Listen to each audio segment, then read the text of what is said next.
Hi friends, hello. అందరూ ఎలా ఉన్నారు? బాగున్నారా? మీరంతా బాగుండాలని నేను మనస్ఫూర్తిగా కోరుకుంటున్నాను. ఈరోజు మనము గంగవేల్ టమాటో పప్పు చేసుకుందాం. గంగవేల్ టమాటో పప్పు చేసుకోవడానికి 1 కప్పు కందిపప్పు తీసుకొని మంచిగా దాన్ని వాటర్ వేసి కడుక్కుందాం. కడిగి వాటర్ వంపేసి తర్వాత మనం ఒక 2 గ్లాసులు మంచినీళ్ళని పప్పులో వేసుకుందాం. తర్వాత స్టవ్ వెలిగించి గిన్నెని స్టవ్ పైన పెట్టి కొంచెం పసుపు, కొద్దిగా ఆయిల్ వేసి మూత పెట్టేసుకొని ఉడికించుకుందాం. అలా ఒక 75% పప్పు ఉడికిన తర్వాత గంగవేల్ అంటే మా సైడ్ గంగవేల్ అంటారండి, మీ సైడ్ ఏమంటారో నాకు తెలీదు. ఆకును చూసి గుర్తుపట్టేసేయండి ఏమంటారు. కానీ పప్పు చాలా బాగుంటుంది. గంగవేలు వేసాక టమాటో కూడా వేసుకున్నాను. వేసుకున్న తర్వాత కొద్దిగా కొత్తిమీర వేసుకున్నాను, పుదీనా, తర్వాత కరివేపాకు,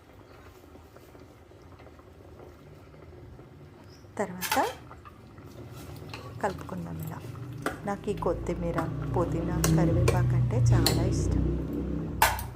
ఇందులో మళ్ళీ కారం ఒక 3 స్పూన్స్ వేస్తున్నాను, ఉప్పు ఒక 2.5 వేసాను. అలా వేసి కలుపుకుందాం.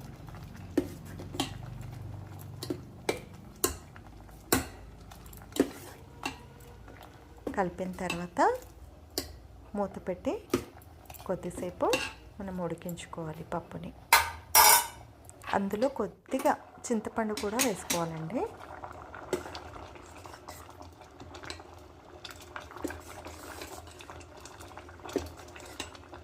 నేను ఒక సైడు రైస్ కూడా పెట్టేశాను, ఎందుకంటే రైస్లోకి గంగవేల్ పప్పు చాలా బాగుంటుంది. అలాగే పప్పుని కింద దించేసుకొని మనం పోపు కోసం ఆయిల్ పెట్టేసి ఆవాలు, జీలకర్ర వేసుకొని పోపు తీసేసుకుందాం. తర్వాత ఇందులో ఆల్రెడీ ఆకుకూరలన్నీ అందులో వేసాం కనుక ఇందులో ఏమైనా అవసరం లేదు.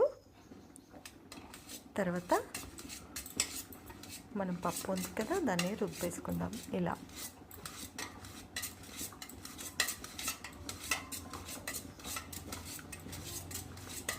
కుక్కర్లో వేస్తే పప్పు మొత్తం అంటుకున్నట్టు గట్టిగా అవుతుంది, దగ్గరగా అవుతుంది.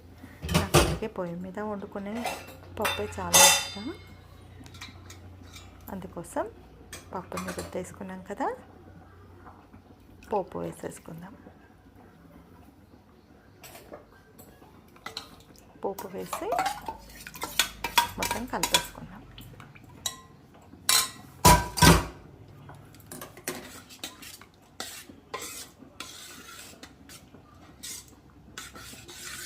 తర్వాత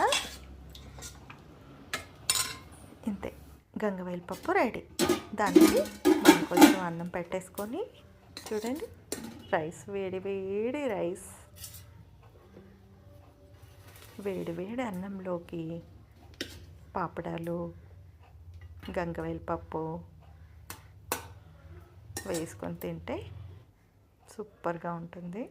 ఒకసారి మీరు కూడా ట్రై చేయండి. ఓకేనా ఫ్రెండ్స్?